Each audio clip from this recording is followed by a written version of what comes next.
Hello बच्चों, हमने contract act finish किया। पूरा कॉन्ट्रैक्ट हम पढ़ चुके हैं, है ना। अब मैं चाहता हूं कि एक बार हम थोड़ा सा रिवाइज भी कर लें एंड उसके साथ साथ जो बेसिक चीजें हमने पढ़ी हैं उनमें डिफरेंशिएट और कर लें, ताकि जो आपने पढ़ा वो भी आपका साउंड हो जाएगा, डिफरेंस भी हो जाएगा कुछ टर्मिनोलॉजी में, जैसे एग्रीमेंट, कॉन्ट्रैक्ट। हालांकि पढ़ाते समय मैंने बताया था, बट फिर भी एक स्पेसिफिकली हम और कवर करते हैं इन चीजों को। एग्रीमेंट और कॉन्ट्रैक्ट में क्या डिफरेंस होता है, void agreement, voidable agreement, illegal agreement, illegal contract. तो ये टर्म्स क्या है, फ्रिक्वेंटली आती रहती है। एंड जब ऑब्जेक्टिव टाइप क्वेश्चंस आते हैं तो इन्हीं के ऊपर काफी सारे क्वेश्चन आते हैं, तो कंफ्यूजन क्रिएट होता है कि void, voidable, illegal, valid, invalid किस तरह से ले, है ना। तो हम इन्हीं चीजों को इस लेक्चर में कवर कर रहे हैं। हालांकि पूरा एक्ट हम पढ़ चुके हैं, कंप्लीट कर चुके हैं, बट एक बार रिवीजन भी हो जाएगा पुराना। और ये टर्मिनोलॉजी को मैंने जैसे स्पेसिफिकली टेबल बनाकर इनमें डिफरेंस लिख भी रखा है, तो आप नोट्स में देख ही सकते हैं, नोट्स अवेलेबल हैं आपके पास। एंड आप चाहें तो स्क्रीनशॉट लेकर ये भी नोट डाउन कर सकते हैं, तो पढ़ने में आपको इजी रहेगा, है ना। चलें स्टार्ट करते हैं। सबसे पहले हम कर रहे हैं एग्रीमेंट एंड कॉन्ट्रैक्ट में डिफरेंस। इसके लिए हमें डेफिनेशन रिकॉल करना पड़ेगी एग्रीमेंट और कॉन्ट्रैक्ट की। तो एग्रीमेंट के लिए हमने प्रोसेस पढ़ी थी एक, कि सबसे पहले क्या होता है, ऑफर किसी काम को करने का या ना करने का। फिर उस ऑफर का क्या किया जाता है, एक्सेप्टेंस। तो ऑफर का जब एक्सेप्टेंस हो जाता है तो वो प्रॉमिस बन जाता है। तो offer plus acceptance is equal to promise. फिर प्रॉमिस के साथ क्या होना चाहिए, कंसिडरेशन। तो प्रॉमिस के साथ अगर कंसिडरेशन है तो एग्रीमेंट बन जाएगा। एंड एग्रीमेंट अगर लीगली इन्फोर्सेबल होता है, एग्रीमेंट अगर लीगली इन्फोर्सेबल होता है तो वो क्या बन जाएगा, कॉन्ट्रैक्ट। ठीक है, तो ये तीन स्टेप हमें ध्यान रखनी है, तीन इक्वेशन हमें ध्यान रखनी है। पहला, offer plus acceptance is equal to promise. दूसरा, promise plus consideration is equal to agreement. तीसरा, agreement plus enforceability by law is equal to contract. ठीक है, ये सारी चीजें, ऑफर क्या है, एक्सेप्टेंस क्या है, सब पूरा डिटेल में हम पढ़ चुके हैं। मैं ये वापस से नहीं समझा रहा हूं, मैं केवल एग्रीमेंट और कॉन्ट्रैक्ट में डिफरेंस बता रहा हूं आपको। ठीक, चले पहला, तो एग्रीमेंट को अगर हम डिफाइन करें तो यही होता है, promise and set of promises forming consideration for each other is known as agreement. तो एग्रीमेंट के लिए सिंपली यही कहा है कि भाई प्रॉमिस होना चाहिए, सेट ऑफ प्रॉमिसेस होना चाहिए, क्योंकि दोनों पार्टीज एक दूसरे के साथ प्रॉमिस कर रही है। एंड उस प्रॉमिस के साथ कंसिडरेशन अगर इन्वॉल्व है तो प्रॉमिस प्लस कंसिडरेशन दोनों अगर मिल गए तो क्या बन जाएगा, एग्रीमेंट। तो एग्रीमेंट के लिए हमें प्रॉमिस चाहिए दोनों पार्टी से, कंसिडरेशन चाहिए दोनों पार्टी से, एग्रीमेंट बन जाएगा। फिर एग्रीमेंट अगर लीगली इन्फोर्सेबल है तो वो कॉन्ट्रैक्ट बन जाएगा। एग्रीमेंट अगर लीगली इन्फोर्सेबल नहीं है तो वो कॉन्ट्रैक्ट नहीं बनेगा। कॉन्ट्रैक्ट बनने के लिए भी दो चीजें हैं, agreement and enforceability by law. तो एग्रीमेंट अगर लीगली इन्फोर्सेबल है तो वो कॉन्ट्रैक्ट बन जाएगा। ठीक है, तो डेफिनेशन वाले पॉइंट पर हमने क्लियर करा कि एग्रीमेंट के लिए दो चीजें चाहिए, या हम यूं कह सकते हैं, offer plus acceptance plus consideration is equal to agreement. जबकि कॉन्ट्रैक्ट के लिए agreement plus enforceability by law. तो डेफिनेशन के बेसिस पर अब कोई कंफ्यूजन आपको नहीं होना चाहिए। फिर फॉर्मेशन, तो फॉर्मेशन के लिए हम पढ़ ही रहे हैं ना कि एग्रीमेंट बनता कैसे है। तो एग्रीमेंट के लिए सबसे पहले ऑफर आएगा, ऑफर का एक्सेप्टेंस बनेगा, तो वो क्या बन जाएगा, प्रॉमिस, और प्रॉमिस के साथ कंसिडरेशन लगा दोगे तो एग्रीमेंट बन जाएगा। तो for formation of an agreement, for making an agreement we need offer, acceptance and promise. जबकि कॉन्ट्रैक्ट बनाने के लिए we need agreement and enforceability by law. ठीक है, तो कॉन्ट्रैक्ट के लिए हमें ऑफर, ऑफर के साथ एक्सेप्टेंस, एक्सेप्टेंस के साथ प्रॉमिस, प्रॉमिस हो ही जाएगा, प्रॉमिस के साथ कंसिडरेशन एग्रीमेंट हो जाएगा, मतलब ऑफर चाहिए, एक्सेप्टेंस चाहिए, कंसिडरेशन चाहिए एंड इन्फोर्सिबिलिटी बाय लॉ चाहिए, तब क्या बनेगा? कॉन्ट्रैक्ट। तो कॉन्ट्रैक्ट के फॉर्मेशन के लिए 4 चीजें हो गई, offer, acceptance, consideration and enforceability, जबकि एग्रीमेंट के लिए 3 चीजें ही है, ऑफर, एक्सेप्टेंस एंड कंसिडरेशन। ठीक है। फिर लीगल ऑब्लिगेशन है ना, तो एग्रीमेंट में कोई लीगल ऑब्लिगेशन नहीं होता है, कॉन्ट्रैक्ट में हमने पढ़ा था या हमने जो हमारी इक्वेशन पढ़ी थी, तो उस इक्वेशन के अंदर क्या था कि ऑफर है, ऑफर का एक्सेप्टेंस है, प्रॉमिस बन गया, प्रॉमिस के साथ कंसिडरेशन है, एग्रीमेंट बन गया, एग्रीमेंट के साथ लीगली इन्फोर्सेबल है, कॉन्ट्रैक्ट बन गया, एंड कॉन्ट्रैक्ट बनने पर पार्टीज को राइट्स मिलते हैं, ऑब्लिगेशन मिलते हैं। जब तक कॉन्ट्रैक्ट नहीं बनेगा, ना हमारा किसी के अगेंस्ट राइट है, ना किसी का हमारे अगेंस्ट राइट है। जब तक कॉन्ट्रैक्ट नहीं बनेगा, तब तक ना हमारा ऑब्लिगेशन है किसी के लिए, ना कोई दूसरा ऑब्लाइज्ड है हमारे लिए। ठीक है। तो एग्रीमेंट से लीगल ऑब्लिगेशन क्रिएट नहीं होता है। राइट्स एंड ऑब्लिगेशन कब मिलते हैं? जब कॉन्ट्रैक्ट बन जाता है। अगर कॉन्ट्रैक्ट नहीं बना तो ना हमें राइट्स मिले ना ऑब्लिगेशन, मतलब एग्रीमेंट की स्टेज तक हमें राइट्स एंड ऑब्लिगेशन नहीं मिले हैं। तो legal obligation parties to the agreement का लीगल ऑब्लिगेशन तभी आता है जब वो क्या बन जाता है? कॉन्ट्रैक्ट। तो एग्रीमेंट में और may not create a legal obligation, है ना। एग्रीमेंट कब लीगल ऑब्लिगेशन क्रिएट करेगा? जब वो इन्फोर्सेबल बाय लॉ हो जाएगा, मतलब क्या बन जाएगा? कॉन्ट्रैक्ट। एग्रीमेंट कब लीगल ऑब्लिगेशन क्रिएट नहीं करेगा? जब वो लीगली इन्फोर्सेबल नहीं होगा, मतलब क्या नहीं बनेगा? कॉन्ट्रैक्ट। तो एग्रीमेंट में बेटा लीगल ऑब्लिगेशन नहीं होता है, वो तभी आता है जब एग्रीमेंट लीगली इन्फोर्सेबल हो। एंड अगर एग्रीमेंट क्या हो गया? लीगली इन्फोर्सेबल, तो क्या बन गया? कॉन्ट्रैक्ट। तो कॉन्ट्रैक्ट में कंपल्सरीली लीगल ऑब्लिगेशन होते हैं। कॉन्ट्रैक्ट में कंपल्सरीली क्या होते हैं? लीगल ऑब्लिगेशन होते हैं। तो लीगल ऑब्लिगेशन वाला पॉइंट समझ में आया? आप सिंपल कर लो एकदम, जब तक कॉन्ट्रैक्ट नहीं होता है ना हमारे राइट्स होते हैं ना ऑब्लिगेशन। तो कॉन्ट्रैक्ट है तो राइट भी है, ऑब्लिगेशन भी है, जबकि एग्रीमेंट है तो राइट और ऑब्लिगेशन आ सकते हैं, नहीं भी आ सकते हैं। मतलब एग्रीमेंट अगर इन्फोर्सेबल बाय लॉ बन गया तो राइट्स या ऑब्लिगेशन हो जाएंगे, अदरवाइज नहीं होंगे। तो केवल प्योर एग्रीमेंट जो है वो लीगल ऑब्लिगेशन क्रिएट नहीं कर सकता है, जबकि कॉन्ट्रैक्ट जो है नेसेसरीली कंपल्सरीली ऑब्लिगेशन क्रिएट करता है। नेक्स्ट, वन इन अदर, है ना। एग्रीमेंट जो है जरूरी नहीं है वो कॉन्ट्रैक्ट बने ही, बट हर कॉन्ट्रैक्ट का क्या होना जरूरी है? Agreement. All contracts are necessarily agreements. क्यों? Agreement plus enforceability by law है तो कॉन्ट्रैक्ट बनेगा। तो जब तक एग्रीमेंट नहीं है एंड वो इन्फोर्सेबल बाय लॉ नहीं है, कॉन्ट्रैक्ट बनेगा ही नहीं। तो क्या मतलब? एग्रीमेंट बहुत जरूरी होता है कॉन्ट्रैक्ट के लिए, क्योंकि जब तक एग्रीमेंट नहीं है कॉन्ट्रैक्ट बनेगा ही नहीं, क्योंकि हर कॉन्ट्रैक्ट एग्रीमेंट होता ही है, बट हर एग्रीमेंट कॉन्ट्रैक्ट नहीं बनता है। वही एग्रीमेंट कॉन्ट्रैक्ट बनेगा जो लीगली इन्फोर्सेबल हो। जो एग्रीमेंट लीगली इन्फोर्सेबल नहीं है, जो एग्रीमेंट लीगली इन्फोर्सेबल नहीं है, वो कॉन्ट्रैक्ट नहीं बनेगा। मतलब एग्रीमेंट होने के बाद भी 2 पोजीशन होती है। एग्रीमेंट होने के बाद भी 2 पोजीशन होती है, या तो वो कॉन्ट्रैक्ट बनेगा या नहीं बनेगा। मतलब एग्रीमेंट कॉन्ट्रैक्ट बन भी सकता है, नहीं भी।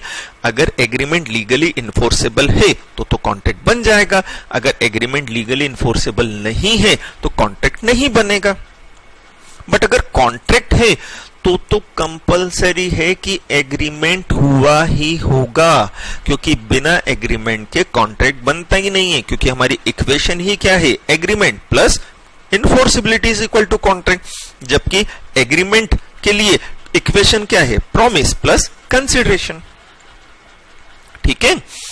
फिर स्कोप, तो बोले एग्रीमेंट का स्कोप जो है वो काफी वाइड है एज कंपेयर टू कॉन्ट्रैक्ट। क्यों? क्योंकि एग्रीमेंट का स्कोप इसलिए वाइड है क्योंकि उसमें कॉन्ट्रैक्ट भी आ जाता है। एग्रीमेंट कॉन्ट्रैक्ट बन भी सकता है, एग्रीमेंट कॉन्ट्रैक्ट नहीं भी बन सकता है, जबकि कॉन्ट्रैक्ट का स्कोप नैरो होता है, उसमें केवल वही एग्रीमेंट आते हैं जो लीगली इन्फोर्सेबल हो।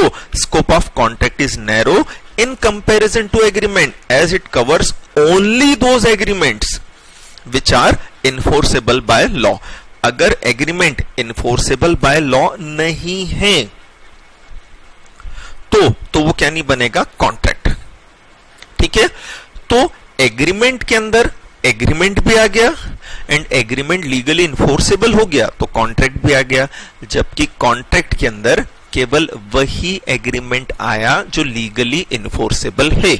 अभी हमने बोला एग्रीमेंट लीगली इन्फोर्सेबल हो भी सकता है, नहीं भी, तो एग्रीमेंट में तो दोनों एग्रीमेंट आते हैं, चाहे लीगली इन्फोर्सेबल हो या ना हो, तो एग्रीमेंट में ज्यादा चीजें आ गई। लीगली इन्फोर्सेबल है वो तो एग्रीमेंट है ही, जो लीगली इन्फोर्सेबल नहीं है वो भी एग्रीमेंट है, बट कॉन्ट्रैक्ट में केवल वही एग्रीमेंट आया जो लीगली इन्फोर्सेबल है।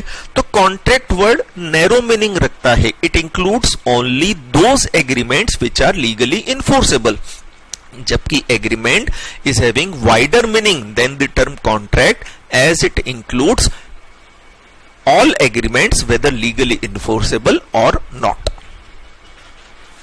ये क्लियर हुआ अपने को? चले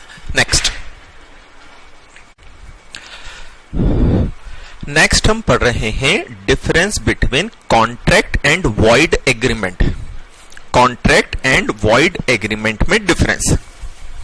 ठीक है, कॉन्ट्रैक्ट हम समझ चुके हैं ऊपर, एग्रीमेंट हम समझ चुके हैं ऊपर, अब बीच में आ गया वॉइड टर्म।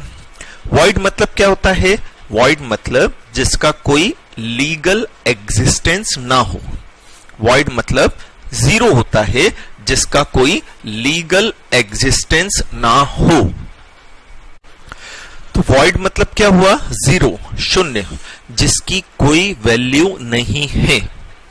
ठीक है, अब अगर एग्रीमेंट के साथ वॉइड वर्ड जुड़ा हुआ है तो वॉइड एग्रीमेंट मतलब क्या हो गया? एक ऐसा एग्रीमेंट जिसकी कोई वैल्यू नहीं है, जो एग्जिस्ट ही नहीं करता है, ना हमारे उसमें कोई राइट आ रहे हैं, ना हमारा उसमें कोई ऑब्लिगेशन आ रहा है, कुछ भी नहीं आ रहा है।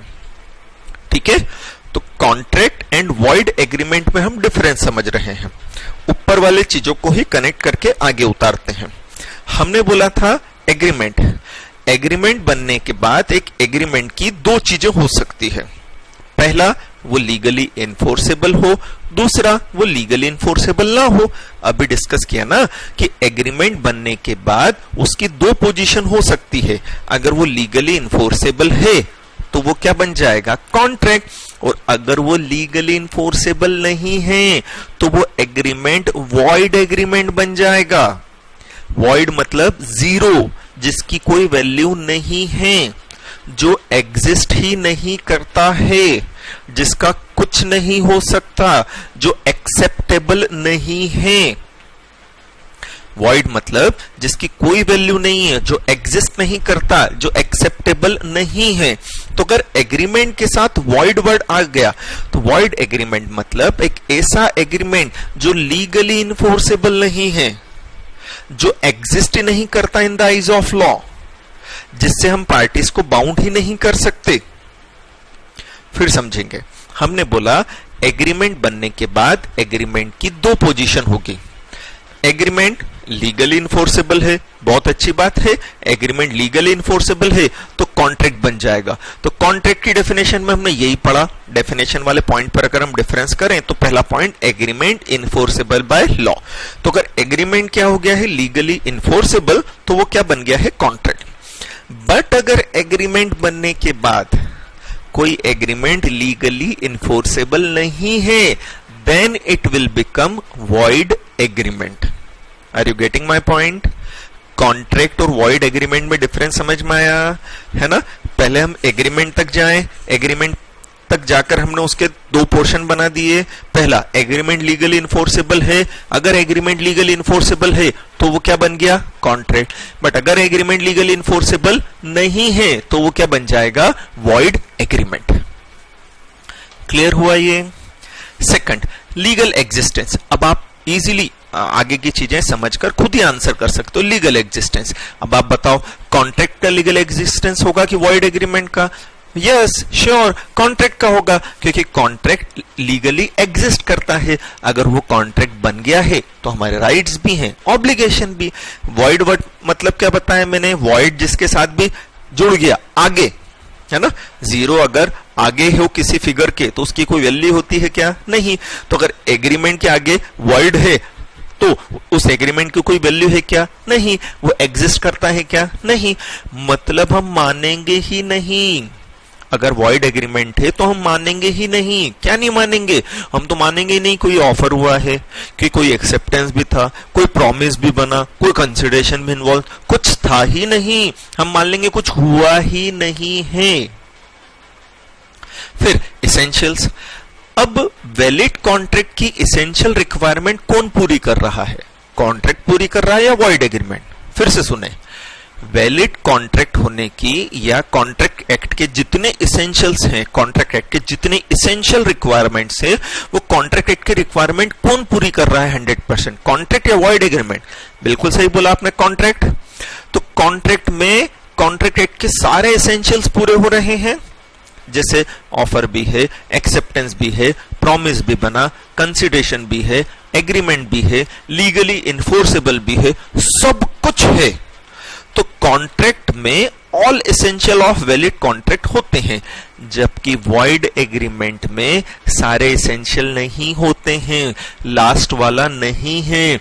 क्यों? अभी हमने बोला वॉइड एग्रीमेंट क्या है, जो लीगली इन्फोर्सेबल नहीं है। तो वॉइड एग्रीमेंट में हो सकता है ऑफर हुआ हो, हालांकि हम मान नहीं रहे हैं, उस ऑफर की कोई वैल्यू नहीं मान रहे हैं, बट हो सकता है ऑफर हुआ हो, प्रॉमिस भी हो, कंसिडरेशन भी हो, एग्रीमेंट भी बना हो, बट वो एग्रीमेंट लीगली इन्फोर्सेबल नहीं है, इसलिए वो क्या बन गया, वॉइड एग्रीमेंट। तो वॉइड एग्रीमेंट लीगली इन्फोर्सेबल नहीं होता है, इसलिए उसमें कॉन्ट्रैक्ट एक्ट के सारे एसेंशियल्स नहीं हैं, जबकि कॉन्ट्रैक्ट में सारे एसेंशियल्स होते हैं।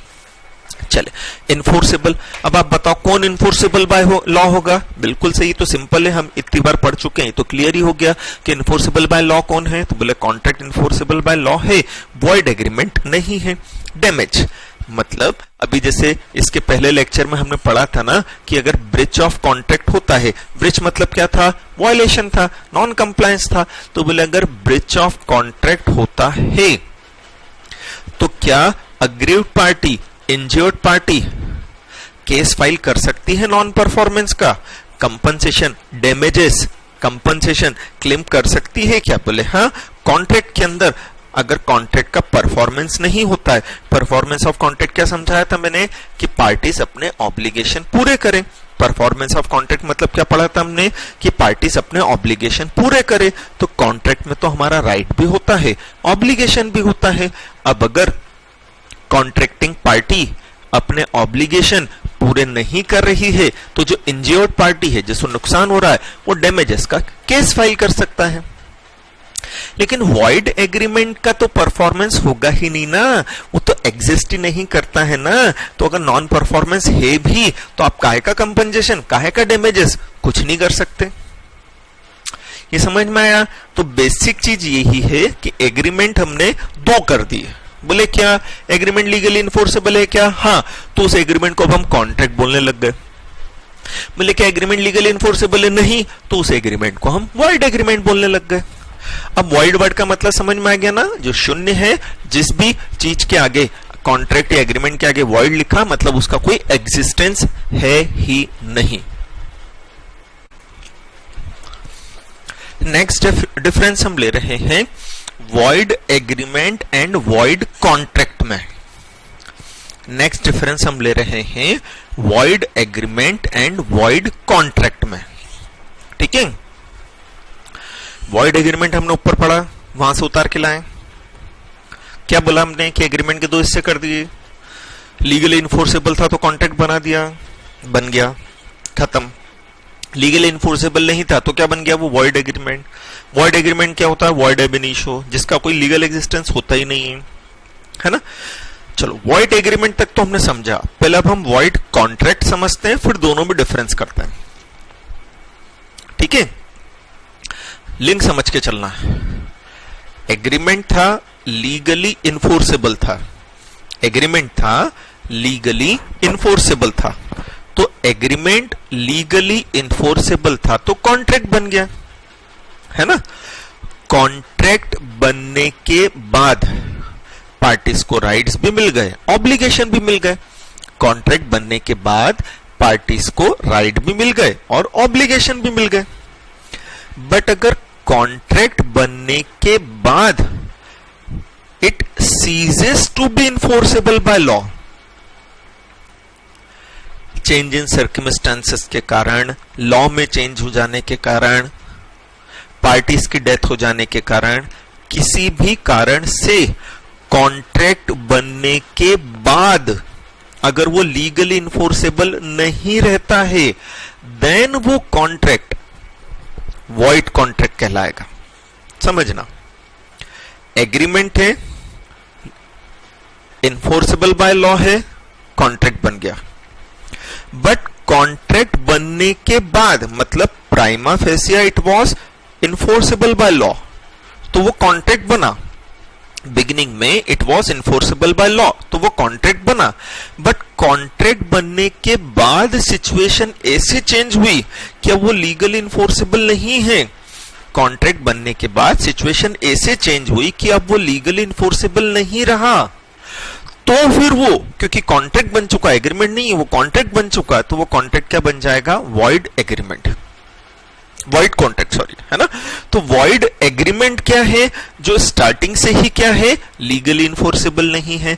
जबकि वॉइड कॉन्ट्रैक्ट क्या है कि बोले वो स्टार्टिंग में तो लीगली इन्फोर्सेबल था, but later on due to change in circumstances it ceases to be enforceable, तो वो क्या कहलाएगा, वॉइड कॉन्ट्रैक्ट।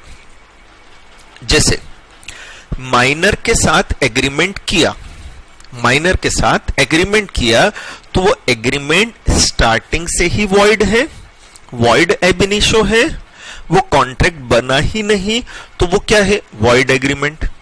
आप समझ रहे हो, माइनर को हमने रुपया उधार दे दिया, अब हम रिकवर कर पाएंगे क्या, नहीं। क्यों, क्योंकि वो वॉइड एग्रीमेंट है, वो वॉइड एब इनिशियो है, वो तो कॉन्ट्रैक्ट बना ही नहीं। ठीक है, अब मैंने मेरी लैंड पर कंस्ट्रक्शन का एग्रीमेंट कर रहा, या यूं समझ लो मेरी लैंड है, उसके ऊपर एक फैक्ट्री प्रीमाइसेस है, वो फैक्ट्री प्रीमाइसेस में रेंट पर दे रहा हूं, वो फैक्ट्री प्रीमाइसेस में काय पर दे रहा हूं, रेंट पर। ठीक है, तो मेरे और शर्मा जी के बीच में एग्रीमेंट हो गया कि मैं अपनी प्रॉपर्टी, मैं अपनी फैक्ट्री प्रीमाइसेस रेंट पर दे रहा हूं शर्मा जी को। क्या ये वैलिड एग्रीमेंट है, हाँ। क्या ये लीगली इन्फोर्सेबल है, हाँ। क्या बाद में मैं प्रॉपर्टी देने से मना कर सकता हूं, नहीं। क्या बाद में शर्मा जी मुझे रेंट देने से मना कर सकते हैं, नहीं, क्योंकि मेरे राइट बन गए हैं, शर्मा जी के भी राइट बन गए हैं, बिल्कुल सही। तो ये क्या बन गया, कॉन्ट्रैक्ट। क्यों, क्योंकि ये लीगली इन्फोर्सेबल है। लीगली इन्फोर्सेबल याद है ना, कि अगर पार्टीज अपने ऑब्लिगेशन पूरे नहीं करती है तो अग्रीड पार्टी कोर्ट जा सकती है। मैं अगर फैक्ट्री देने से मना कर दूं तो शर्मा जी कोर्ट जाकर जबरदस्ती ले सकते हैं। शर्मा जी रेंट देने से मना कर दें तो मैं कोर्ट जाकर शर्मा जी से जबरदस्ती ले सकता हूं, क्योंकि वो लीगली इन्फोर्सेबल है, वो कॉन्ट्रैक्ट बन गया। अब कॉन्ट्रैक्ट बनने के बाद क्या हुआ कि जब पोजेशन देने का टाइम आया, पोजेशन देने का टाइम आया, मालूम पड़ा भूकंप आया और वो प्रेमाइसेस डिस्ट्रॉय हो गई। भूकंप आया और प्रेमाइसेस क्या हो गई, डिस्ट्रॉय हो गई। अब यार मेरी गलती है क्या, नहीं। शर्मा जी की भी गलती है क्या, नहीं। प्रेमाइसेस डिस्ट्रॉय हो गए, अब मैं कहां से ला कर दूंगा यार। अब वो कॉन्ट्रैक्ट पूरा करना मेरे लिए प्रैक्टिकली पॉसिबल है क्या, नहीं। क्या वो subsequently due to change in circumstances impossible बन गया है, हाँ। तो कॉन्ट्रैक्ट फिर क्या हो जाएगा बेटा, वॉइड कॉन्ट्रैक्ट हो जाएगा। मतलब वो था वैलिड, बट अब क्या है, वो लीगली इन्फोर्सेबल नहीं है। ये चीज आई समझ में आपको। वापस से माइनर के साथ कॉन्ट्रैक्ट किया है, वॉइड एब इनिशियो है, स्टार्टिंग से ही वॉइड था, बाद में थोड़ी हुआ। बट प्रीमाइसेस रेंट पर देने का एग्रीमेंट किया, वो वैलिड एग्रीमेंट था, लीगली इन्फोर्सेबल था, हाँ कॉन्ट्रैक्ट बन गया। अब कॉन्ट्रैक्ट बनने के बाद सिचुएशन ऐसी हुई क्या कि अब वो पॉसिबल ही नहीं है, परफॉर्मेंस उसका नहीं है, तो वो क्या हो जाएगा, वॉइड कॉन्ट्रैक्ट। जैसे सीमा के पेरेंट्स ने एग्रीमेंट किया राहुल के पेरेंट्स के साथ कि भाई सीमा और राहुल की क्या करवाएंगे, शादी, ठीक है। अब एग्रीमेंट हो गया, लीगली इन्फोर्सेबल है, कॉन्ट्रैक्ट बन गया, बट बाद में मालूम पड़ा कि राहुल किसी और के साथ भाग गया, तो अब क्या सीमा की शादी राहुल से पॉसिबल है, नहीं। बट क्या ये एक वैलिड कॉन्ट्रैक्ट था, हाँ पेरेंट्स कर सकते हैं बच्चों के बिहाफ पर कॉन्ट्रैक्ट, कॉन्ट्रैक्ट एक्ट अलाउड करता है। तो ऐसी सिचुएशन में बाद में ये इन्फोर्सेबल नहीं रहा, तो ये क्या बन जाएगा, वॉइड कॉन्ट्रैक्ट बन जाएगा। क्लियर हुआ, मीनिंग क्लियर हो जाएगा ना, तो बाकी के पॉइंट बहुत इजीली क्लियर हो जाएंगे, है ना। चलिए सेकंड, वॉइड फ्रॉम बिगनिंग। तो जो वॉइड एग्रीमेंट होता है, इट इज वॉइड एब इनिशियो। एब इनिशियो मतलब क्या था, from its very beginning. Example वही ले माइनर वालापन कि माइनर के साथ एग्रीमेंट किया था तो वो स्टार्टिंग से वॉइड है, हाँ तो ठीक है यार, स्टार्टिंग से ही वॉइड है। बट वॉइड कॉन्ट्रैक्ट तो स्टार्टिंग में वैलिड था ना, वो तो इन्फोर्सेबल बाय लॉ था ना, वो तो subsequently supervening impossibility to perform हो गया, जिसके के कारण बाद में वो क्या रहा, वॉइड हुआ है। समझ में आ रहा ना। तो जो वॉइड एग्रीमेंट होता है बेटा, वो तो वॉइड एब इनिशियो होता है स्टार्टिंग से, बट वॉइड कॉन्ट्रैक्ट स्टार्टिंग में वॉइड नहीं था, it became void later on due to change in circumstances. समझ में आया आपको। तो वो जो मैंने फैक्ट्री प्रीमाइसेस देने का एग्रीमेंट किया था वो वॉइड नहीं था, वो वैलिड ही था, वो तो बाद में वॉइड हुआ। Next, restitution. रेस्टिट्यूशन मतलब होता है maintenance of former state of things, मतलब जैसी चीजें पहले थी आज भी वैसी कर दी जाए। पहले कब थी, बोले एग्रीमेंट करने के पहले। पहले कब थी, कॉन्ट्रैक्ट की बात कर रहे हैं तो कॉन्ट्रैक्ट करने से पहले, एग्रीमेंट की बात कर रहे हैं तो एग्रीमेंट करने से पहले। तो बोले एग्रीमेंट करने से पहले पार्टीज की जैसी पोजीशन थी, या कॉन्ट्रैक्ट की बात कर रहे हैं तो कॉन्ट्रैक्ट होने के पहले पार्टीज की जैसी पोजीशन थी, अब वापस से वैसी की वैसी पोजीशन कर दी जाए, क्योंकि कॉन्ट्रैक्ट या एग्रीमेंट तो क्या हो चुका है, वॉइड। तो रेस्टिट्यूशन मतलब maintaining farmer state of thing. Farmer मतलब पहले की, स्टेट ऑफ थिंग्स मतलब कि जैसा जैसा पहले था वैसा का वैसा कर दो। ठीक है, रेस्टिट्यूशन का मतलब समझ में आया। रेस्टिट्यूशन मतलब क्या, maintaining farmer state of thing, कि जैसी पहले सिचुएशन थी वैसी की वैसी सिचुएशन अभी भी कर दो। क्लियर। अब हम डिफरेंस देख लेते हैं। तो बोला है कि एग्रीमेंट वॉइड हो गया ना, एग्रीमेंट वॉइड हो गया ना, तो रेस्टिट्यूशन वगैरह कुछ नहीं होता है। हाँ, एक ग्राउंड पर हो सकता है कि माइनर ने अगर आपके साथ फ्रॉड किया है या आपको मिस रिप्रेजेंटेशन दिया था, तो फिर रेस्टिट्यूशन का ऑर्डर दिया जा सकता है। बोले क्या मतलब, समझना इसको। जैसे माइनर ने झूठ बोलकर कि वो तो मेजर है, माइनर ने झूठ बोलकर कि वो तो मेजर है आपसे रुपए उधार ले लिए, या माइनर ने झूठ बोलकर कि वो तो मेजर है आपसे बाइक परचेस कर ली क्रेडिट पर। माइनर ने झूठ बोलकर कि वो तो मेजर है आपसे बाइक परचेस कर ली क्रेडिट पर। ठीक है, अब बाइक जो है वो आपकी थी, आपने उसे बेच दी इस एक्सपेक्टेशन में, उस पर भरोसा करके कि वो तो मेजर है, एक महीने बाद पैसे दे देगा, बट उसने आपके साथ फ्रॉड किया था, उसने आपको मिस रिप्रेजेंटेशन दिया था, उसने आपको झूठ बोला था। अब एक महीने बाद अपन पैसे लेने गए, वो पैसे देने से मना कर रहा हूं, तो बोल रहा मैं माइनर हूं, और हमने पढ़ा है माइनर के अगेंस्ट प्रिंसिपल ऑफ स्टॉपल भी नहीं लगता है, यही पढ़ा ना अपन ने। तो अब माइनर से हम पैसे मांग रहे हो, दे नहीं रहा है, हम कोर्ट गए तो कोर्ट भी बोल रहा है यार ये तो वॉइड एग्रीमेंट है, वॉइड एब इनिशियो है, माइनर के साथ किया है आपने, और माइनर पर तो प्रिंसिपल ऑफ स्टॉपल भी नहीं लगता है। तो फिर हम कोर्ट से रिक्वेस्ट करेंगे कि कम से कम आप रेस्टिट्यूशन तो करा दो। बोले क्या? बोले इसने हमारे साथ फ्रॉड किया है, तो फ्रॉड होने के पहले जैसी पोजीशन थी वैसे तो मेंटेन करा दो। तो बोले फ्रॉड होने के पहले पोजीशन क्या थी? बोले मेरी बाइक मेरे पास थी और इसके पैसे इसके पास थे, और बाद में होना यह था कि मेरी बाइक इसके पास जाती और इसके पैसे मेरे पास आते। बट क्योंकि ये एग्रीमेंट वॉइड है तो मैं तो बाइक दे चुका हूं, ये पैसे दे नहीं रहा है और मैं पैसा इससे ले नहीं सकता, तो कम से कम मेरी बाइक तो वापस दिलवा दो ताकि मुझे लॉस तो ना हो, क्योंकि मेरी गलती भी नहीं है, मैंने जानबूझ करके कांटेक्ट नहीं किया, इसने मेरे साथ फ्रॉड किया है, मुझे मिस रिप्रेजेंटेशन दिया था। ये होता है रेस्टिट्यूशन कि maintaining farmer state of thing, जैसे पहली सिचुएशन थी वैसे कर दो। तो कोर्ट बोलेगा बोले हाँ यार ठीक है, ये भी गलत नहीं बोल रहा है, तो माइनर से मैं पैसे तो नहीं दिलवा सकता, बट माइनर को बोलूंगा ये बाइक तेरी कैसे आई, कहां से आई? तो बोलेगा इससे ली, पैसे दिए नहीं, तो बोले एक काम कर इसकी बाइक इसको वापस कर, ताकि ये उस पोजीशन में आ जाए जो पोजीशन वॉइड एग्रीमेंट के पहले की थी। ठीक है, लेकिन अगर वॉइड कॉन्ट्रैक्ट है तो हमेशा रेस्टिट्यूशन होता ही है।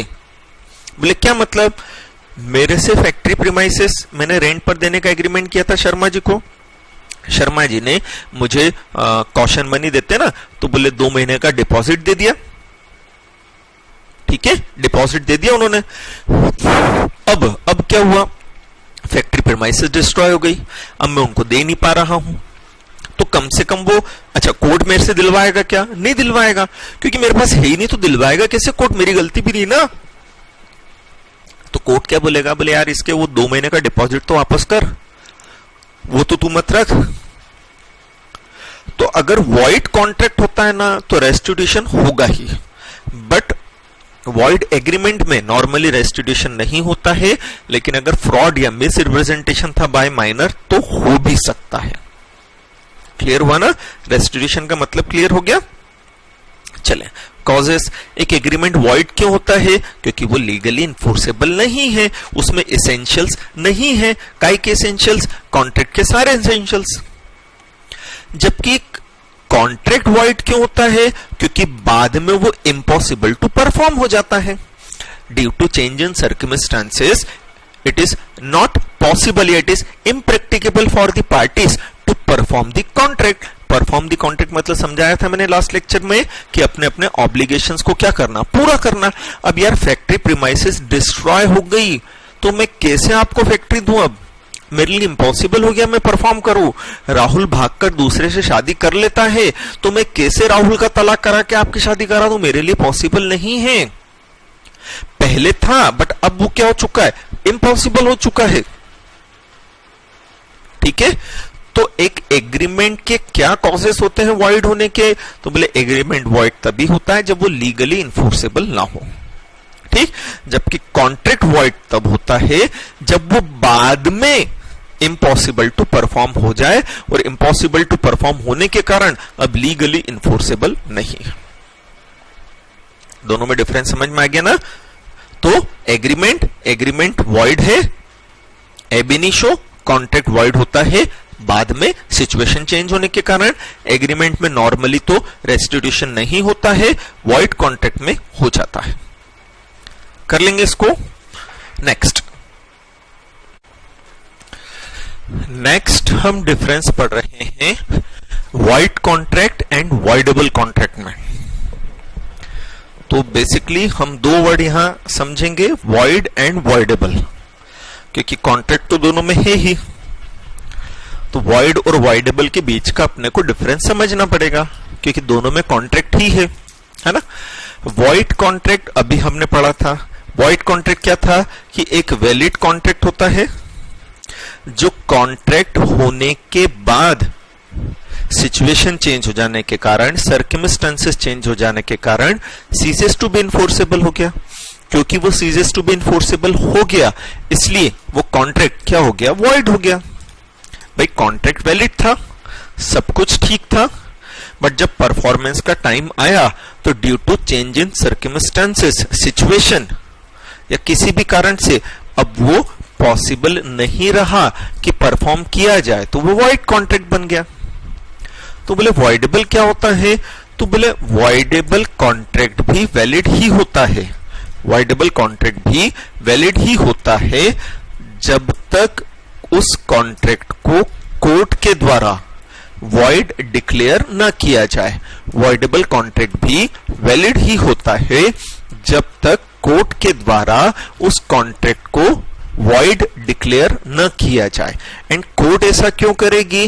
तो बोले कॉन्ट्रैक्ट से रिलेटेड कोई पार्टी, कॉन्ट्रैक्ट से रिलेटेड कोई पार्टी जिसकी कंसेंट फ्रीली नहीं ली गई थी, कॉन्ट्रैक्ट से रिलेटेड कोई पार्टी जिसकी कंसेंट फ्री कंसेंट नहीं थी, वो अगर कोर्ट में पहुंच जाए, जो अग्रीव्ड पार्टी है, जो इंजर्ड पार्टी है, वो अगर कोर्ट में पहुंच जाए और कोर्ट में प्रूव करे कि his consent for the contract was not free, उसकी कंसेंट कैसी थी? कोएर्शन के कारण, अनड्यू इन्फ्लुएंस के कारण, फ्रॉड था, मिसरिप्रेजेंटेशन था, ये पढ़ा था ना हमने फ्री कंसेंट की चीजें। तो बोले उसकी जो कंसेंट है वो फ्री कंसेंट नहीं है, ये अगर कोर्ट में प्रूव हो जाता है एंड फिर कोर्ट अगर कॉन्ट्रैक्ट को क्या डिक्लेयर कर देता है? वॉइड, तो फिर कॉन्ट्रैक्ट वॉइड मतलब क्या हो जाएगा? जीरो। जीरो मतलब जिसका कोई लीगल एग्जिस्टेंस नहीं। तो डिफरेंस क्या हुआ? वॉइड कॉन्ट्रैक्ट वॉइड क्यों हुआ? बोले चेंज इन सर्कमस्टेंसेस के कारण। जबकि वॉइडेबल कॉन्ट्रैक्ट वॉइड कब बनता है? जब कोर्ट उसे वॉइड डिक्लेयर करे eight the option of aggrieved party. मतलब सबसे पहले तो एक अग्रीव्ड पार्टी कहां पहुंचे? कोर्ट में पहुंचे एंड कोर्ट में ये क्लेम करे कि उसकी कंसेंट फ्री कंसेंट नहीं है, एंड कोर्ट अगर उससे सेटिस्फाइड हो गया तो कोर्ट कॉन्ट्रैक्ट को क्या डिक्लेयर कर देगा? वॉइड। जब तक कोर्ट कॉन्ट्रैक्ट को वॉइड डिक्लेयर नहीं करता वो वॉइडेबल है, वॉइडेबल कॉन्ट्रैक्ट वैलिड होते हैं। एक एग्जांपल लेते हैं, है ना, जैसे शर्मा जी ने वर्मा जी की कनपट्टी पे बंदूक रखी, बोले जान दे या मकान दे, मतलब या तो अपना मकान बेच दे नहीं तो तेरे को मैं मार दूंगा। अब वर्मा जी जान देंगे कि मकान? ऑब्वियसली मकान देंगे। तो वर्मा जी ने मौत के डर से क्या करा? हां कर दिया हाउस प्रॉपर्टी सेल करने के लिए। उसने कंसिडरेशन भी ले लिया, हाउस प्रॉपर्टी भी बेच दी। हालांकि उसकी हाउस प्रॉपर्टी देने की कोई इच्छा नहीं थी, शर्मा जी की हाउस प्रॉपर्टी बेचने की कोई इच्छा नहीं थी, बट फिर भी वर्मा जी ने उन्हें डराया धमकाया, जान से मारने की धमकी दी, और इस डर के कारण, इस कोएर्शन के कारण उन्होंने क्या करा? हां कर दी। ठीक है, अब उन्होंने हां कर दी मतलब एग्रीमेंट हो गया, कॉन्ट्रैक्ट बन गया, लीगली इन्फोर्सेबल कॉन्ट्रैक्ट बन गया। क्यों? क्योंकि हमें सपना थोड़ी आएगा कि पार्टीज की कंसेंट फ्री कंसेंट है या नहीं। हम तो यही मानेंगे कि अगर पार्टीज ने एग्रीमेंट किया है तो दोनों ने फ्रीली एग्रीमेंट किया होगा, बिना फोर्स के किया होगा। हमें सपना आएगा क्या? नहीं। सपना आता है कि आती है? सपना आता है कि आती है? सपना ना आता ना आती दिखाना पड़ता है ना। तो सपना दिखाएगा कौन? यहाँ सपना कौन दिखाएगा? वो पर्सन जो कहां जाएगा? कोर्ट में। कोर्ट में जाकर क्या करेगा? प्रूव करेगा। क्या प्रूव करेगा? मेरी कंसेंट फ्री कंसेंट नहीं थी, इसने जोर जबरदस्ती से मेरे से कंसेंट लिए, एंड कोर्ट सेटिस्फाइड हो गया तो कोर्ट उस कॉन्ट्रैक्ट को क्या डिक्लेयर कर देगा? वॉइड। जब तक कोर्ट ने उस कॉन्ट्रैक्ट को वॉइड डिक्लेयर नहीं करा है, कॉन्ट्रैक्ट कैसा कहलाता है? वॉइडेबल। जब तक कोर्ट ने उसे वॉइड डिक्लेयर नहीं किया है, कॉन्ट्रैक्ट वॉइडेबल है। वॉइडेबल मतलब वॉइड होने योग्य। It is able to be declared as void, है ना। वॉइड और एबल को अगर हम इनका संधि विच्छेद कर दें, पोस्टमार्टम कर दें, एटॉप्सी कर दें, इसकी अलग अलग कर दें, तो वॉइड अलग हो गया, एबल अलग हो गया। तो वॉइड होने योग्य, है ना, capable of being declared as void, उसे हम वॉइडेबल कहते हैं। जो वॉइड हो भी सकता है, नहीं भी, बट वो डिसाइड कौन करेगा कि वॉइड है या नहीं? बोले कोर्ट करेगा। बोले कोर्ट कब करेगा? बोले जब अग्रीड पार्टी कहां जाएगी? कोर्ट में, और क्या बोलेगी कि भाई मेरी कंसेंट फ्री कंसेंट नहीं है, एंड कोर्ट अगर सेटिस्फाइड हो जाएगा तो वो उसे क्या डिक्लेयर कर देगा? वॉइड डिक्लेयर कर देगा। ठीक है, तो वॉइड कॉन्ट्रैक्ट भी वैलिड होता है। कब तक? जब तक वो वॉइड ना हो जाए। किस कारण से? Due to change in circumstances. Voidable contract भी वैलिड होता है। कब तक? जब तक वो वॉइड डिक्लेयर ना हो जाए। किसके द्वारा? कोर्ट के द्वारा। किसके ऑप्शन पर? One of the party to the contract. कौन सी party? Agreed party whose consent was not obtained freely. दोनों में डिफरेंस समझ में आ रहा है? तो सबसे पहले तो एक कॉन्ट्रैक्ट है, सबसे पहले तो क्या है? एक कॉन्ट्रैक्ट है ना। एंड वो कॉन्ट्रैक्ट जो है, वो कॉन्ट्रैक्ट क्या है? बाद में इन्फोर्सेबल नहीं रहा तो वो वॉइड कॉन्ट्रैक्ट बन गया। या वो कॉन्ट्रैक्ट है इन्फोर्सेबल भी है, अनइन्फोर्सेबल नहीं है, वो इन्फोर्सेबल भी है, बट एक पार्टी ये कह रही है कि मेरी कंसेंट फ्री नहीं है, तो कोर्ट ने उसकी मानते हुए कॉन्ट्रैक्ट को क्या डिक्लेयर कर दिया? वॉइड। दोनों में डिफरेंस समझ में आया, वॉइड कॉन्ट्रैक्ट और वॉइडेबल में। Second, period of validity. बोले वॉइड कॉन्ट्रैक्ट कब तक वैलिड रहेगा? जब तक वो अनइन्फोर्सेबल ना हो जाए। मतलब जब तक वो इवेंट ना हो जाए, जिस इवेंट के कारण, जिस सिचुएशन के कारण, जिस सर्कमस्टांसेस के कारण वो वॉइड हुआ था, वो इवेंट ना हो जाए। जैसे जो फैक्ट्री प्रीमाइसेस बेचने का या रेंट पर देने का मैंने कॉन्ट्रैक्ट किया था, जब तक वो फैक्ट्री प्रीमाइसेस डिस्ट्रॉय ना हो जाए तब तक मेरा कॉन्ट्रैक्ट वैलिड है। जैसे ही वो डिस्ट्रॉय हुई, अब वो इम्पॉसिबल टू परफॉर्म हो गया, तो वो क्या हो गया? वॉइड। जैसे राहुल की शादी का कॉन्ट्रैक्ट किया था ना उसके फैमिली मेंबर्स ने, वो कॉन्ट्रैक्ट वैलिड है। कब तक वैलिड है? जब तक राहुल की शादी ना हो जाए। अब मालूम पड़ा राहुल ने दूसरे से भागकर शादी कर ली, या मालूम पड़ा राहुल की डेथ हो गई, अब जिसके कारण वो इम्पॉसिबल हो गया। तो जिस मोमेंट पर ये पॉसिबल हो जाता है कि अब कॉन्ट्रैक्ट का परफॉर्मेंस नहीं होगा, उस मोमेंट पर कॉन्ट्रैक्ट क्या हो जाता है? वॉइड। तब तक वो वैलिड था। तो जब तक वो इवेंट, सिचुएशन ना हो जाए जिसके के कारण वो सीजेस टू बी इन्फोर्सेबल हो रहा है, अनइन्फोर्सेबल हो रहा है, तब तक कॉन्ट्रैक्ट वैलिड होता है। वॉइडेबल कॉन्ट्रैक्ट कब तक वैलिड होगा? जब तक कोर्ट उसे वॉइड डिक्लेयर ना कर दे at the option of parties. मतलब घर बैठे बैठे वो वॉइड नहीं हो जाएगा वॉइडेबल कॉन्ट्रैक्ट। उसे वॉइड डिक्लेयर करवाने के लिए, वॉइडेबल कॉन्ट्रैक्ट को वॉइड डिक्लेयर करवाने के लिए कंपल्सरीली अग्रीड पार्टी को कोर्ट में जाना पड़ेगा, प्रूव करना पड़ेगा। और जब कोर्ट उसे वॉइड डिक्लेयर करेगा तब वो वॉइड हो जाएगा। तब तक वॉइडेबल कॉन्ट्रैक्ट भी वैलिड होते हैं। ठीक है, इसका क्या मतलब? अगर शर्मा जी से जबरदस्ती मैंने प्रॉपर्टी खरीद ली एंड शर्मा जी कभी भी कोर्ट नहीं गए, तो वो प्रॉपर्टी मेरी हो गई मेरी प्रॉपर्टी। क्यों? आपको और दूसरे व्यक्तियों को ये सपना थोड़ी आएगा कि मैंने शर्मा जी से जबरदस्ती ली प्रॉपर्टी। भाई कॉन्ट्रैक्ट पर उनके साइन है, अब वो साइन ऐसा थोड़ी कि जबरदस्ती करके बनाया, उसके ऊपर लिखा है ऐसा। आप समझ रहे हो प्रैक्टिकली मेरी बात?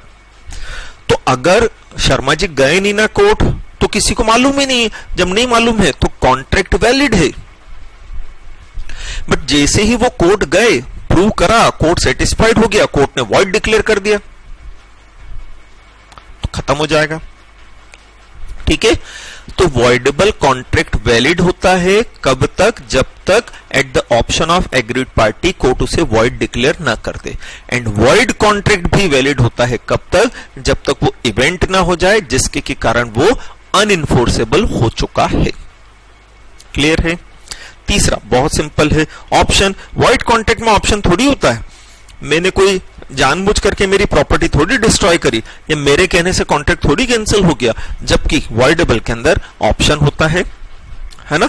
मैंने बोला ना, अगर शर्मा जी ने ये ऑप्शन चूज नहीं किया कि वो कोर्ट जाएं, तो प्रॉपर्टी गई उनके हाथ से, बिक गई प्रॉपर्टी।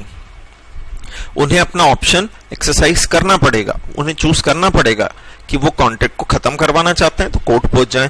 बट अगर वो नहीं गए कोर्ट, तो प्रॉपर्टी गई, क्योंकि कॉन्ट्रैक्ट वैलिड है। वॉइडेबल कॉन्ट्रैक्ट भी वैलिड होता है जब तक कोर्ट उसे वॉइड डिक्लेयर ना करते। कॉजेस, कारण। एक कॉन्ट्रैक्ट वॉइड क्यों होता है? तो हमने बोला सब्सिक्वेंट इम्पॉसिबिलिटी, परफॉर्मेंस के कारण या लॉ में चेंज हो जाने के कारण। जबकि वॉइडेबल कॉन्ट्रैक्ट वॉइड क्यों होता है? क्योंकि पार्टीज की कंसेंट फ्री नहीं ली। एक कॉन्ट्रैक्ट वॉइडेबल क्यों होता है? क्योंकि पार्टीज की कंसेंट फ्री नहीं थी। ठीक है, और भी सिचुएशन बताइए सेक्शन 39, 53 एंड 55 में जिसके के कारण कॉन्ट्रैक्ट वॉइडेबल हो सकता है। तो सिंपल आपको वॉइड और वॉइडेबल का झगड़ा समझ में आ गया। वॉइड कॉन्ट्रैक्ट जो है वो क्या है, बोले चेंज इन सर्कमस्टांसेस के कारण वॉइड हुआ है। वॉइडेबल बोले वैलिड था, कोर्ट ने उसे वॉइड डिक्लेयर करा, इस कारण वो वॉइड हुआ है। ठीक है, तो वॉइडेबल में हमेशा it will be declared as void by the court at the option of parties, जबकि वॉइड कॉन्ट्रैक्ट में कॉन्ट्रैक्ट वॉइड होगा due to change in circumstances या लॉ चेंज हो जाने के कारण, पार्टीज की डेथ हो जाने के कारण, whatever is the reason. ठीक है, नेक्स्ट दिया है void agreement and illegal agreement. अब हम डिफरेंस देख रहे हैं void agreement and illegal agreement में। वॉइड की कहानी समझ में आई ना अपने को, है ना। अब कॉन्ट्रैक्ट वर्ड नहीं है, एग्रीमेंट वर्ड है। तो वॉइड एग्रीमेंट क्या था, एक एग्रीमेंट जो लॉ के द्वारा इन्फोर्सेबल नहीं है, वो वॉइड एग्रीमेंट था। बोले इलीगल एग्रीमेंट क्या है, तो बोले इलीगल एग्रीमेंट मतलब एक ऐसा एग्रीमेंट जिसका ऑब्जेक्ट लॉफुल नहीं है, एक एग्रीमेंट जो एक्सप्रेस या इंप्लाइडली लॉ के द्वारा प्रोहिबिटेड है, लॉ में वो काम करने की परमिशन नहीं है। ठीक है, जैसे अगर आप एमपी में लॉटरी का बिजनेस करने का एग्रीमेंट करते हो तो वो एग्रीमेंट कैसा हो जाएगा, लॉ के द्वारा प्रोहिबिटेड है, तो वो इलीगल हो जाएगा। ठीक है, चलें वापस से लेते हैं। तो वॉइड एग्रीमेंट क्या है कि एक एग्रीमेंट जो लॉ के द्वारा इन्फोर्सेबल नहीं है। इलीगल एग्रीमेंट हम हमेशा किससे देखते हैं, उसके ऑब्जेक्ट से, कि वो जो एग्रीमेंट करने का ऑब्जेक्ट है, एग्रीमेंट करने का पर्पस है। तो हमने 5 पॉइंट पढ़े थे ना कि it should not be prohibited by law, ऐसा नहीं हो जो किसी पर्सन को या उसकी प्रॉपर्टी को नुकसान पहुंचाता हो, इमोरल नहीं होना चाहिए, पब्लिक पॉलिसी के अगेंस्ट नहीं होना चाहिए। ठीक है, तो अगर एग्रीमेंट का ऑब्जेक्ट जो है वो अनलॉफुल है, इलीगल है, तो एग्रीमेंट कैसा हो जाता है, इलीगल। इलीगल एग्रीमेंट भी वॉइड ही होता है। इलीगल एग्रीमेंट भी कैसा होगा, वॉइड। वॉइड मतलब तो क्या, जीरो, जिसका कोई एग्जिस्टेंस नहीं है।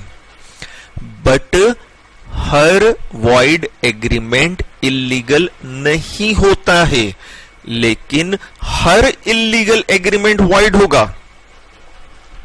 हर वॉइड एग्रीमेंट इलीगल नहीं होता है, but her illegal agreement void होता है।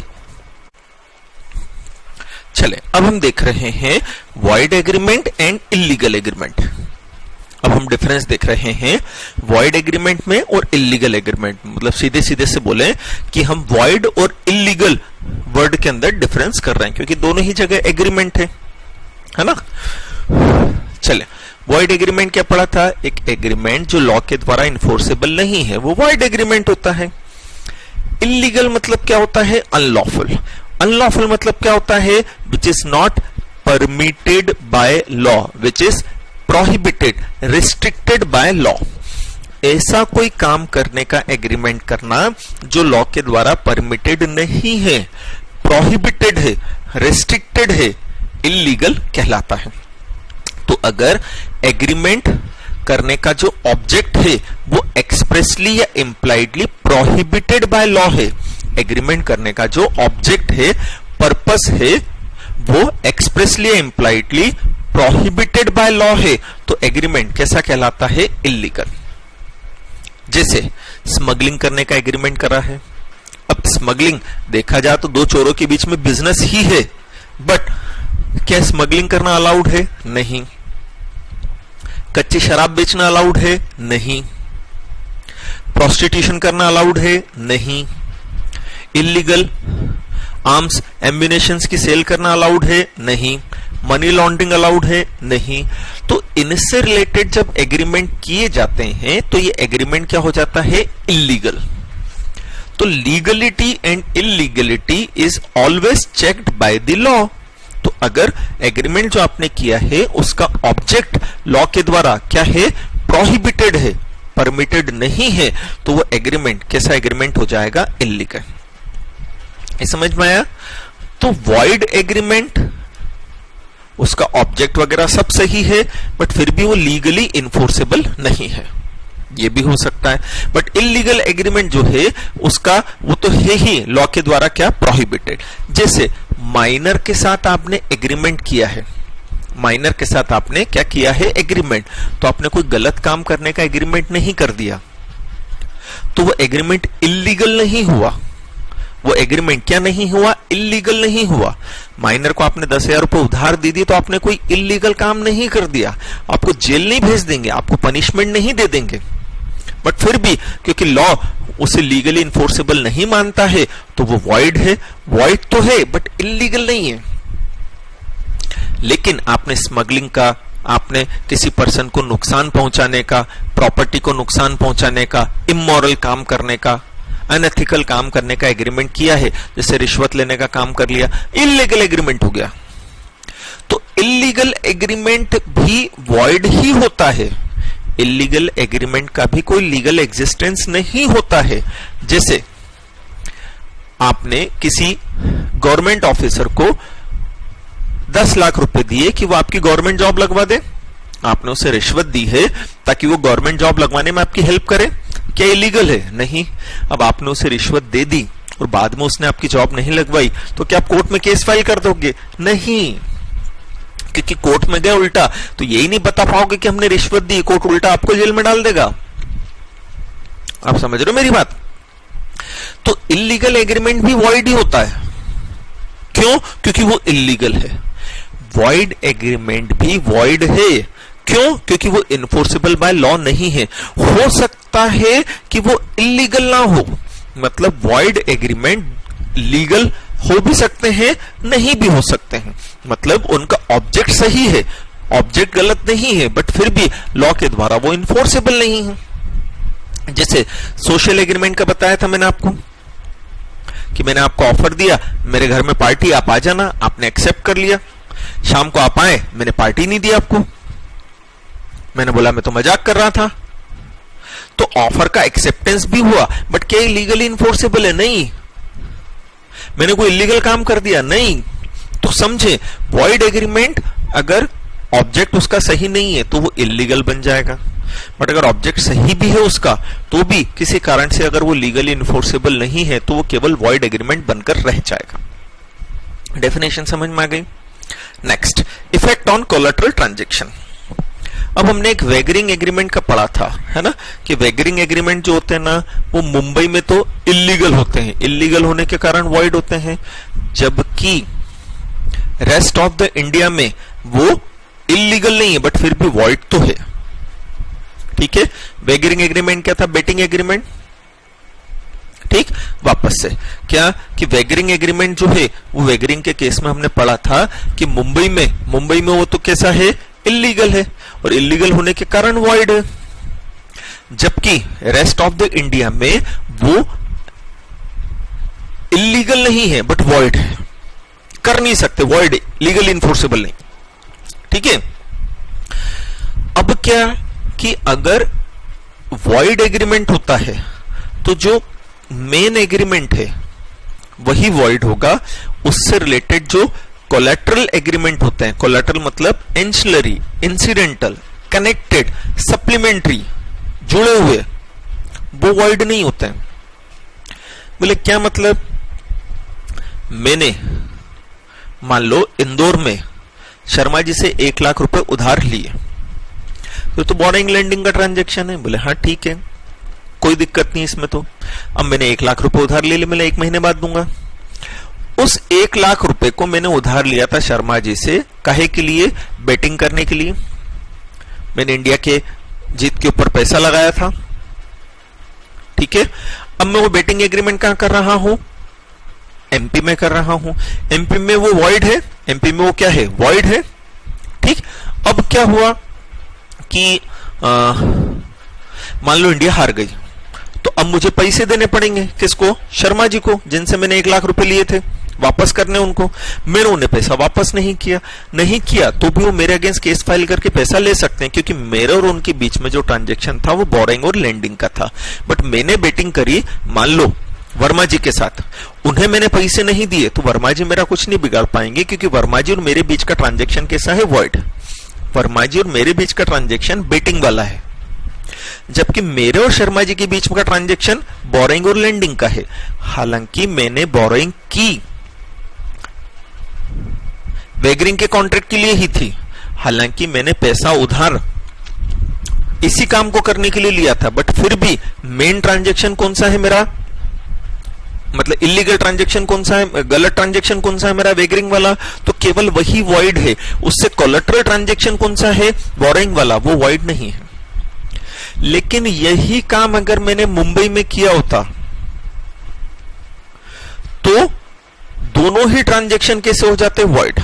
मतलब मैंने मुंबई में शर्मा जी से 1 लाख रुपए उधार लिया और वर्मा जी से उसकी बेटिंग कर दी और मैं हार गया, तो वर्मा जी को तो मैंने पैसा दूं या नहीं दूं वो मेरा कुछ नहीं बिगाड़ सकते क्योंकि इलीगल है, बट शर्मा जी को तो मुझे पैसा देना चाहिए ना, क्योंकि उनसे तो मैंने बोरोइंग की है। बट वो बोरोइंग एक इलीगल ट्रांजैक्शन की है, वो बोरोइंग एक इलीगल ट्रांजैक्शन की है, वो कोलैटरल ट्रांजैक्शन किसका है, इलीगल ट्रांजैक्शन का। तो अगर इलीगल ट्रांजैक्शन है तो जो ट्रांजैक्शन इलीगल है वो तो वॉइड होगा ही, उससे कनेक्टेड, उससे कोलैटरल, उससे जुड़े हुए सारे ट्रांजैक्शन क्या होते हैं, वॉइड। आपको समझ में आ रहा ना।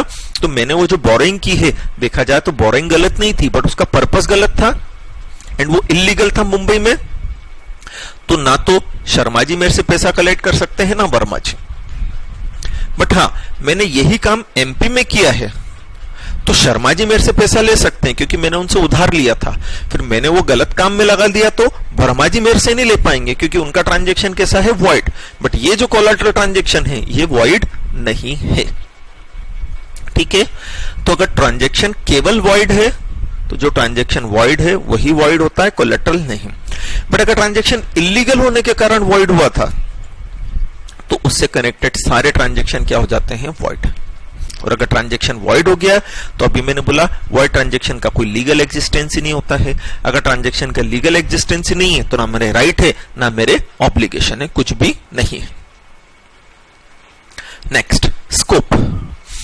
इलीगल एग्रीमेंट का scope is wider than that of illegal agreement. Void agreement का स्कोप ज्यादा वॉइड होता है, क्यों? क्योंकि वॉइड एग्रीमेंट में इलीगल एग्रीमेंट भी आते हैं, इलीगल एग्रीमेंट भी वॉइड ही होते हैं ना।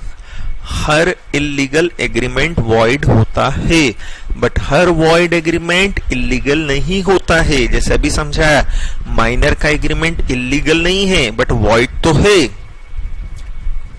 ये समझ में आया। बट स्मगलिंग करने का एग्रीमेंट इलीगल भी है और इलीगल होने के कारण वॉइड है। तो इलीगल एग्रीमेंट हमेशा ही वॉइड होता है, but her void agreement illegal हो जरूरी नहीं है। वॉइड एग्रीमेंट इलीगल हो भी सकता है, नहीं भी हो सकता है, जबकि इलीगल एग्रीमेंट तो वॉइड होता ही है। तो हर इलीगल एग्रीमेंट वॉइड है, but her void agreement illegal नहीं है। Next, restitution. तो वॉइड एग्रीमेंट में हमने पढ़ा था कि कुछ केसेस में रेस्टिट्यूशन हो सकता है, बट इलीगल एग्रीमेंट में तो रेस्टिट्यूशन की पॉसिबिलिटी नहीं है, क्योंकि जो चीज लॉ के द्वारा प्रोहिबिटेड है वो काम करने की आपने कोशिश की है तो आप लॉ की हेल्प ले ही नहीं सकते ना। इलीगल काम को करने के पर्पस से लॉ की हेल्प नहीं ली जा सकती है। So restitution is not possible in case of illegal agreement, but it may be possible in case of void agreement. Punishment, void agreement में कोई पनिशमेंट नहीं मिलता है, बट अगर इलीगल एग्रीमेंट था तो वो पनिशेबल हो सकता है। ठीक है, स्मगलिंग करोगे जेल में डाला जा सकता है, माइनर को रुपया उधार दिया तो आपको जेल में नहीं डाल देंगे। क्लियर हुआ एग्जांपल के साथ? चले, लास्ट है executed contract and executory contract, है ना। एग्जीक्यूटेड कॉन्ट्रैक्ट क्या होता है? एक ऐसा कॉन्ट्रैक्ट जिसमें दोनों पार्टीज अपना अपना पार्ट परफॉर्म कर चुके हैं, performance of both the parties are fulfilled. क्या मतलब? मैंने कार खरीदने का एग्रीमेंट किया था शर्मा जी से 1 लाख रुपए में, तो मैंने शर्मा जी को 1 लाख दे दिया, शर्मा जी ने मुझे कार दे दी, शर्मा जी ने परफॉर्मेंस कर दिया। परफॉर्मेंस समझाया था ना, अपना ऑब्लिगेशन पूरा करना, परफॉर्मेंस का वर्ड पढ़ा था ना कलम ने कि अपना ऑब्लिगेशन पूरा करना। तो उन्होंने कार दे दी, मैंने कार दे दी, उन्होंने कार दे दी तो उन्होंने अपना ऑब्लिगेशन पूरा कर दिया, मैंने पैसा दे दिया तो मैंने अपना ऑब्लिगेशन पूरा करा। It is executed. तो एग्जीक्यूटेड कॉन्ट्रैक्ट मतलब जिसमें दोनों पार्टीज परफॉर्मेंस कर चुकी हैं, दोनों पार्टीज अपने अपने ऑब्लिगेशन पूरे कर चुकी हैं, अब कुछ बचा नहीं है।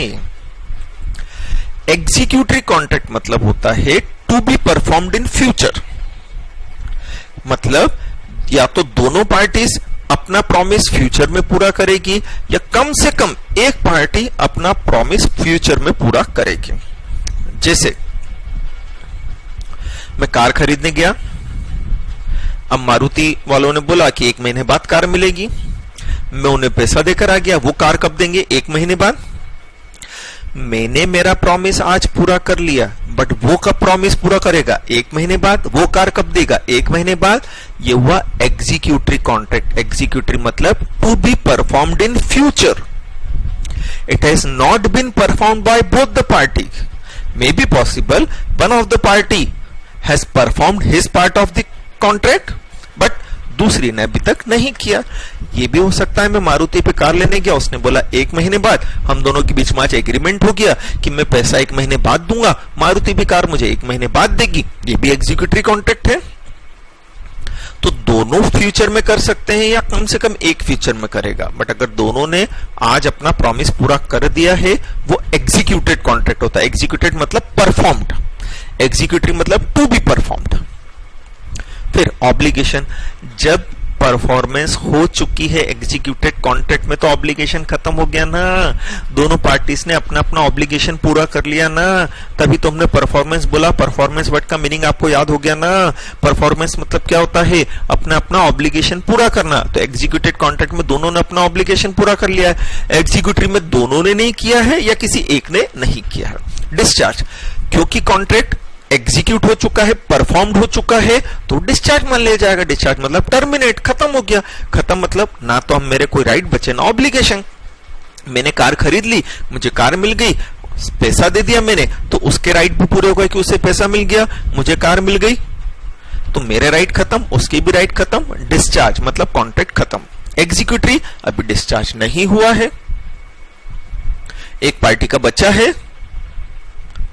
और अगर वो पार्टी अपना ऑब्लिगेशन पूरा नहीं करती तो हम उसके अगेंस्ट केस फाइल कर सकते हैं। ये पॉइंट आया समझ में? तो ये हमने बेसिक चीज समझी, void, voidable, illegal, agreement, contract, executed, executory contract. ठीक है, चलें, थैंक यू।